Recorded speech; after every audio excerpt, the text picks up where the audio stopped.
प्रबुद्ध सम्मेलन, भाजपा का जबरदस्त प्रहार, डायरेक्ट वार्ता हुई व्यवसायी और आम जनता के बीच में।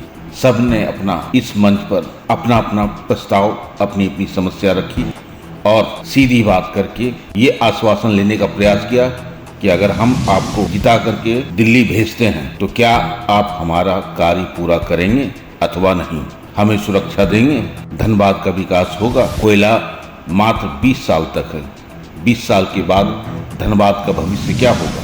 सभी ने बढ़ चढ़ करके हिस्सा लिया और साथ में ढुल्लू महतो जी आश्वासन देते हुए कहा कि मैं वादा करता हूं जो भी कार्य मैं करूंगा पूरा करूंगा, अधूरा नहीं छोड़ूंगा। मैं गरीबों के लिए 24 घंटे खड़ा रहता हूं। मेरा क्षेत्र बाघमारा था, 3 बार मैं विधायक बन चुका हूं। इस बार आप लोग का सहयोग चाहिए, आप लोग का समर्थन चाहिए और मैं धनबाद को मैं आगे बढ़ाने का प्रयास करूंगा। आपका लोकसभा में जीतना उतना ही सत्य है जितना सूरज का पूरब में उतर और पश्चिम में डूबना सत्य है। इसे दुनिया की कोई ताकत रोक नहीं सकती है। जो मैं देख रहा हूँ, जो माहौल देख रहा हूँ, हर जगह देख रहा हूँ, माहौल बहुत बढ़िया है। एक काम आप जरूर करिएगा कि इनको एक बार जरूर बुलाइएगा जीतने के बाद। और उस समय अभी आप जो भी बोल रहे हैं ना, अभी ये जो आदमी 24 घंटे में और 18-19 घंटा खट रहा हो, सोने का भी टाइम नहीं मिल रहा हो, तो उसके दिमाग में बहुत सारी बातें रहेंगी नहीं। मैं बहुत ईमानदारी से आपको बोल रहा हूँ। लेकिन जैसे ही ये चुनाव जीतते हैं, एक बार फिर से मैं ढुल्लू जी से आग्रह करता हूँ कि अपने जो यहाँ के जो टेक्नोक्रेट्स हैं, जो मेडिकोज हैं, जो बिजनेस क्लास के लोग हैं, जो भी सारे लोगों को एक बार बुलाकर उनसे जरूर राय परामर्श करिए, उसको नोट डाउन करिए। और माननीय बाबूलाल जी का आशीर्वाद हमेशा ही पार्टी के एक विधायक, एक कार्यकर्ता इतने सरल है कि सबके साथ रहता ही रहता है। मैं आपको विश्वास दिलाता हूँ कि केंद्र में मोदी जी की सरकार और प्रदेश में जिस दिन बाबूलाल जी की सरकार बन गई, दुनिया की कोई ताकत, धनबाद लोकसभा में इतनी संभावनाएं हैं कि पूरे देश में 1 नंबर का लोकसभा क्षेत्र बन सकता है धनबाद। आपको मैं विश्वास दिलाता हूँ। अपनी वाणी को विराम देता हूँ। बहुत बहुत धन्यवाद। एक अच्छा हॉस्पिटल हो, ये सब एक फ्लाईओवर की बहुत डिमांड है। पूरा धनबाद शहर में अस्त व्यस्त रहता है। किसी भी जगह से बैंक बोर्ड हृदय स्थल जाने में कम से कम 2 घंटा 3 घंटा समय लग जाती है, तो फ्लाईओवर काफी जरूरी है। ये 3-4 चीज की हम लोगों की डिमांड है, व्यवसायियों की। मैं चाहूँगा कि बाबूलाल मरांडी जी से आग्रह करता हूँ मैं कि वो इसकी गारंटी दे कि भाई जो भी सांसद यहाँ आएंगे और हम लोग विकास की ओर बढ़ रहे हैं। सर, मेरा प्रत्यक्ष प्रश्न है धनबाद के लिए, हमने पिछले 15 सालों में धनबाद का क्या विकास किया? सर, ज्यादा कुछ मैं नहीं कहूंगा। इसके पूर्व का टर्म, पूरे 5 साल का टर्म, झारखंड और पूरा देश, और झारखंड को मैं डबल इंजन की सरकार नहीं कहूंगा, मैं धनबाद के लिए बात कर रहा हूं। धनबाद में 5 इंजन की सरकार थी सर। वो कैसे? झारखंड की सरकार भाजपा की सरकार, सेंट्रल की सरकार भाजपा की सरकार, हमारे एमपी महोदय भाजपा के, हमारे विधायक महोदय भाजपा के, हमारे मेयर साहब भाजपा के। 5 इंजन की सरकार होने के बावजूद भी धनबाद आखिर क्यों इतना पिछड़ा रह गया? क्यों नहीं धनबाद का विकास हो पाया? ये मेरा प्रत्यक्ष प्रश्न है। मैं बिना किसी लाग लपेट के मैं अपनी कोई भी मांग नहीं दोहराना चाहता हूं। मैं सीधे तौर पे ये सवाल करता हूं कि आने वाले समय में धनबाद को कौन क्या दे पाएगा, वो अपने तरफ से अपनी बात रखे सर। मैंने वादा किया था चुनाव में और जीतने के बाद 1.5 साल के अंदर यहाँ विश्वविद्यालय खुल गया। और आज गौरव है कि झारखंड के सबसे बढ़िया, सबसे अच्छा सब कुछ में झारखंड में धनबाद के अंदर विनोद बाबू के नाम पर कोयलांचल विश्वविद्यालय खुला। यहाँ की सड़कें देखिए। यहाँ मैं सुन रहा था, मेयर साहब भी यहाँ बैठे हुए हैं और लगभग 4000 करोड़ से ऊपर की राशि धनबाद के विकास पर खर्च हुए हैं। यही धनबाद है, यही धनबाद है। जब मैं विधायक नहीं था मैंने भी देखा है, एक सब स्टेशन धनबाद में हुआ करता था और कैसे बिजली के लिए रात रात भर लोग सड़कों पर उतरते थे। इसे धनबाद लोकसभा क्षेत्र के अंतर्गत आने वाले सभी हमारे प्रबुद्ध जन भाई बहनों, और इस घड़ी में मुख्य रूप से उपस्थित हमारे बीच झारखंड के जननायक, जन के नेता, झारखंड के प्रथम मुख्यमंत्री, हमारे प्रदेश के अध्यक्ष, हम सब के अभिभावक बाबूलाल मरांडी जी। इस बैठक में मुख्य रूप से उपस्थित हमारे बीच धनबाद के लोकप्रिय विधायक बड़े भाई राज सिन्हा जी,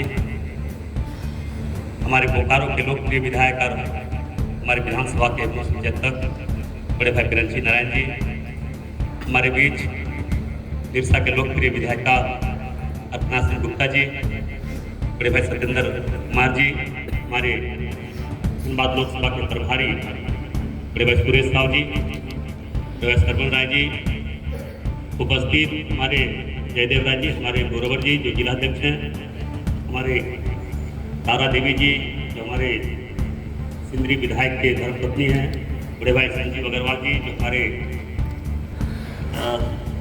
सिंदरी विधानसभा के प्रभारी हैं, और सम्मानित सभी उपस्थित यहाँ पे भाई और बहनों, मीडिया, सोशल मीडिया के साथियों। अभी ये बैठक खास करके इस लोकसभा चुनाव को मद्देनजर रखते हुए हमारे पार्टी के अध्यक्ष और जितने प्रबुद्ध जन हैं, सभी हमारे भाई बहन, सभी लोगों के द्वारा एक दूसरे से संवाद के लिए ये बैठक रखी गई है। मैं आप लोग से फिर से आग्रह निवेदन करना चाहिए, और किन्हीं को कुछ बोलना है तो आप बोल सकते हो। ये लोकसभा चुनाव है।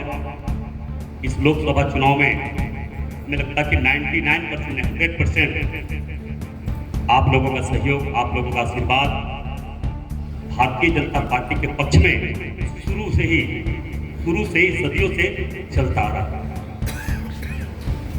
और वर्तमान समय में भी मुझे पूर्ण विश्वास है कि आप लोगों का आशीर्वाद, आप लोगों का सहयोग भारतीय जनता पार्टी के पक्ष में ही रहेगा, क्योंकि लगातार इस स्थिति को हम लोगों ने देखा। आज मोदी जी 10 वर्षों के दरमियान, जो हमारे 10 साल के दरमियान जो देश में लोगों से और विश्वास जो बढ़ा, उनके कार्यशैली के चलते इसमें सभी लोग गर्वान्वित हैं। और आज आशा भी है, अगर पूरे 140 करोड़ जनता का किसी प्रकार का आशा अगर है कि अगर हमारा काम कभी भी या किसी समय हो सकता है, मोदी जी के शासनकाल में ही हो सकता है। मैं आपको बस यही आग्रह निवेदन करना चाहेंगे कि मैं बाघमारा क्षेत्र से लगातार 3 बार विधायक रहा। खास करके हमारा क्षेत्र लगभग 60-70% मजदूरों का क्षेत्र है। मजदूर से रिलेटेड वहाँ पे मामला आता है, और यहाँ पे व्यवसायों से भी वहाँ पे रिलेटेड मामला है। हम इस स्थिति में हैं कि हम दोनों का एक नेतृत्व करने वाले हैं, और लगातार आप लोगों का आशीर्वाद से, आप लोगों का सहयोग से लगातार मैं इस दोनों को समन्वय बनाते हुए मैं अपना नेतृत्व आगे बढ़ाने का प्रयास किया। इसी का परिणाम है कि लगातार आप लोगों का आशीर्वाद से बाघमारा क्षेत्र से लगातार 3 बार मुझे विधायक बनाने का आप लोगों ने सौभाग्य प्राप्त किया। मैं आप लोगों को यह स्पष्ट कर रहा हूँ, हो सके आरोप करके आरोप अच्छे काम करने वाला व्यक्ति पर लगता ही है, गलत करने वाला पर तो लगता ही है, और अच्छे काम करने वाला व्यक्ति पर भी लगता है। मैं आप लोगों से फिर से आग्रह निवेदन करना चाहिए, मेरे पास जो छोटी मोटी समस्या आई है लोडिंग और लोडिंग करवाने वाले के बीच में, तो मैं यहाँ पे खुल के बोल रहा हूँ। हम लोगों के अभिभावक योगेंद्र तुलसियान जी हैं, यहाँ पे एक समस्या को निदान करने का प्रयास करते हैं। और मेरा फिर भी आप लोगों से आग्रह हुआ, हो सके मैं इंसान हूँ, जनप्रतिनिधि हो जाने से इंसान नहीं बदल जाता। इंसान रहता, पहला इंसान होता, उसके बाद जनप्रतिनिधि को होता है। और मैं आप लोगों के सामने मैं बच्चा के रूप में हूँ, आप लोगों के पुत्र के भाई के समान हूँ। कार्य के दौरान हो सके गलती हो सकता है, ऐसा नहीं कि हमारे साथ गलती नहीं हो सकता, मगर अगर किसी को ठेस पहुंचा उसके लिए मैं क्षमा चाहता हूँ। मगर आने वाला समय में भी और पहले भी अगर कोई गलती हो तो मेरे अभिभावक हैं, एक सेकंड नहीं, किसी भी तरह का डिसीजन आप लोग, अगर हमसे गलती होगा हमसे बात कर लीजिए, नहीं होता है हमारे पार्टी के सारे नेता लोग हैं, हमारे अध्यक्ष हैं, इनके पास आइए, और कोई भी तरह का इसी तरह का कोई भी हमारे से हम पर आरोप नहीं लगा सकता है, किसी तरह का हमसे किसी तरह का कोई प्रॉब्लम हुआ है तो कभी होगा। बशर्ते मेरा काम करने का तरीका कुछ हो नहीं, जैसे देश के प्रधानमंत्री नरेंद्र मोदी जी का काम करने का तरीका है, हमारे झारखंड के प्रथम मुख्यमंत्री बाबूलाल मरांडी जी के काम करने का तरीका कुछ होता। आप देखे होंगे, हमको कहने में कोई संकोच नहीं है। लोग जब एक जनप्रतिनिधि कमजोर या डरपोक होता है तो क्षेत्र का विकास नहीं होता, वहां आतंक और उग्रवाद बढ़ता ही है। इसको कोई रोक नहीं सकता है। वर्तमान समय में कह सकता हूं कि देश के यशस्वी प्रधानमंत्री नरेंद्र मोदी जी बनने के बाद आतंकवाद और उग्रवाद से मुक्ति 99% देश में हुआ है। इस बात से कोई इनकार नहीं कर सकता है। उसी तरह लगातार आपने देखा कि देश के हमारे राज्य के प्रथम मुख्यमंत्री बाबूलाल मरांडी जी बने, इन्होंने भी उग्रवाद से समझौता करने का काम कभी नहीं किया। गलत से समझौता करना माने गलत का बढ़ावा देना। इन्होंने भी उग्रवाद से समझौता नहीं करने का परिणाम आप लोगों ने देखा, अपने बेटे को त्याग कुर्बानी तक देना पड़ा। ये दुखद के साथ हमको कहना पड़ रहा है, करना नहीं चाहिए, सबके सामने हमको उस बात को नहीं उठाना चाहिए, मगर कभी भी इन्होंने गलत के साथ समझौता करने का प्रयास किया ही नहीं। आज वर्तमान समय में क्या है, फूल के मैं बोलना चाहता हूँ, फूल का खुला आती है, खुला किताब है, कोई कुछ नहीं। आप लोगों ने देखे वर्तमान समय में 4 वर्षों के दरमियान किस तरह से रंगदार भ्रष्ट प्रशासन, भ्रष्ट सरकार के मिली भगत से इस धनबाद की धरती सहित झारखंड की धरती पर क्या नहीं हुआ, क्या बाकी रहा। जिनके यहाँ गोली और बम नहीं चला, मगर लगातार बाघमारा के विधायक होने के बाद भी जब जब आप लोगों ने सूचना दिया है, आपके कवच के रूप में आपका भाई टुल्लू महतो आपके सामने खड़ा भाई है। तो लगातार वैसे भ्रष्ट लोगों के खिलाफ आवाज उठाने का काम हमने लगातार किया है। गलत से समझौता कभी किए हैं न कभी करेंगे। ये भी मैं आपको आश्वस्त कर रहा हूँ, वचन दे रहा हूँ कि गलत लोगों के साथ समझौता किए हैं न कभी करेंगे। गलत लोगों के साथ समझौता करना माने भ्रष्टाचार और गुंडागर्दी को बढ़ावा देना। आपने देखा लगातार इस 4 वर्षों के दरमियान सरकार और गुंडा के गठबंधन के चलते हमें दिन तक जितने भी व्यापारी भाई हुए हैं, किसी से रंगदारी नहीं मांगा गया। एक भी आदमी नहीं होगा जिनके यहाँ बम और गोलियां नहीं चला होगा, एक भी डॉक्टर नहीं होगा जिनके यहाँ रंगदारी नहीं मांगा होगा। मैं आपको यह आश्वस्त अपने ओर से मैं कर रहा हूं कि केंद्र में आप लोगों का आशीर्वाद से निश्चित तौर पर देश के 140 करोड़ लोगों का इच्छा भी है कि अपनी फिर से अपनी प्रधानमंत्री नरेंद्र मोदी जी बने। और मेरे तरफ से आग्रह निवेदन होगा, क्योंकि आप में क्या शक्ति है, कितनी क्षमता है, ये देश के सारे लोग जानते हैं। देश का अर्थव्यवस्था बनाने का जब इतनी बड़ी क्षमता आप लोगों में है, तो हमें सांसद बनाना और मुख्यमंत्री बनाना। मैं ज्यादा न कहते हुए मैं इतना ही आग्रह निवेदन करना चाहेंगे, इस लोकसभा चुनाव में आप लोगों का आशीर्वाद एक भाई बेटा के रूप में दीजिए। जो लंबे समय से सपना हमारे सनातन भाइयों के द्वारा राम मंदिर का देखते आ रहे थे कि 550 वर्षों से कब राम मंदिर बनेगा, कब राम मंदिर बनेगा। राम मंदिर जो बना देगा उनको जिंदगी भर जीवन भर उस पार्टी के प्रधानमंत्री हम केंद्र में बनाएंगे, ये भी सभी लोगों ने सोच रहे थे। आज वर्तमान समय में आज राम मंदिर भी बना, प्रभु श्री राम जी विराजमान भी हो गए। उसी प्रकार मैं आपको विश्वास दिलाता हूँ कि दिसंबर में विधानसभा का चुनाव, उसमें आपसे मैंने पुनः आग्रह निवेदन हाथ जोड़ के विनती है, मात्र झारखंड में एक नेता है जो गलत अब भ्रष्टाचार से समझौता नहीं कर सकता, वो बाबूलाल मरांडी है। क्योंकि आपने देखे होंगे इस 4 वर्षों में गठबंधन की सरकार और 2.5 साल के कार्यकाल को भी आप लोगों ने किसी से छुपा नहीं है।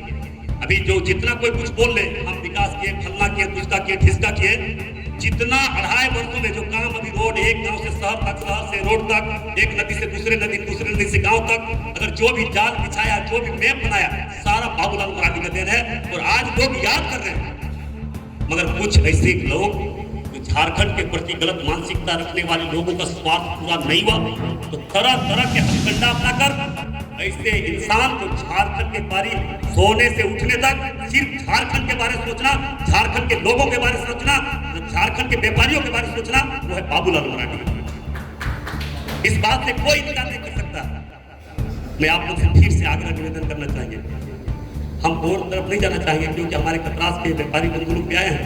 कतरास का भी आतंक, धनबाद का भी आतंक किसी से नहीं छुपा है, मगर लोग व्यापारी है, डरते हैं, कमजोर है, सीधा है, हमको व्यापार करना क्यों लड़ेंगे। मगर आप में जितनी शक्ति है धरती में किसी के पास नहीं शक्ति है। ये लोकतंत्र में मतदान सबसे बड़ा शक्ति होता है। आपके हाथ में तो वो शक्ति है क्योंकि आप कर सकते हैं, करवा भी सकते हैं।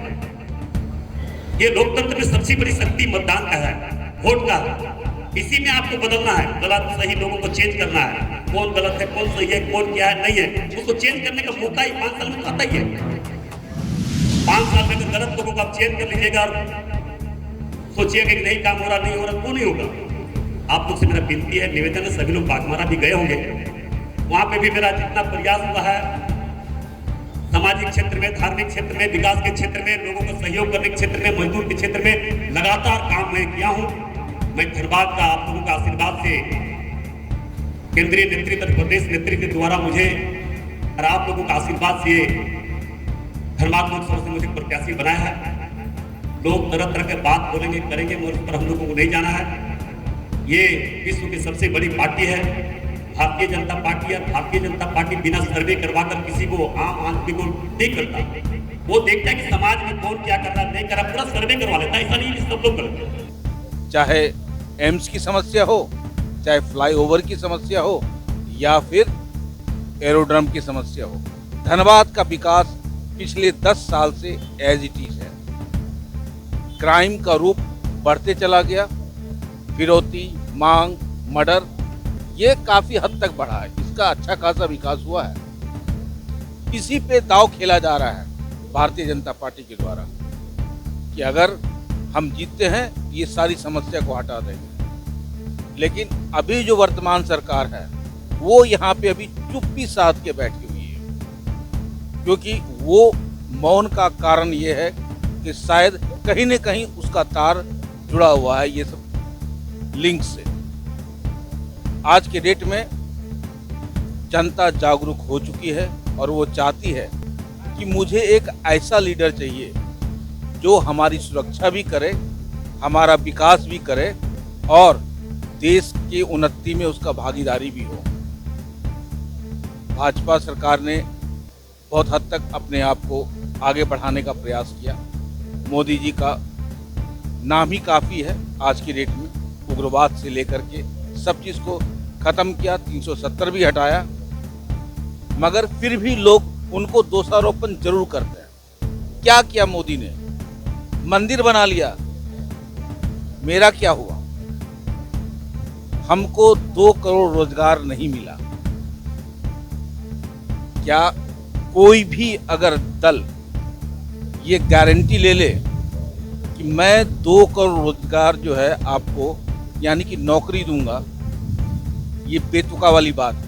लेकिन रोजगार दे सकते हैं, रोजगार की संभावना बढ़ सकती है और ये संभावना बढ़ा भी है। आइए देखते हैं 2024 का चुनाव किस ओर घूम के जाएगा, भाजपा की झोली में या किसी और दल की झोली में। कांग्रेस ने तो हद ही कर दिया, वो तो वैसे दल से भी मिलना शुरू कर दिया जो 100% उसका विरोधी है। भगवान जाने नीति और रणनीति क्या कहती है। राजनीति के भैया बच के रहना, संभल के रहना और सही वोट देना। आप देख रहे हैं सब पर नजर। मैं हूं निरंजन कृष्णा, कैमरामैन चंदू जी के साथ। नमस्कार।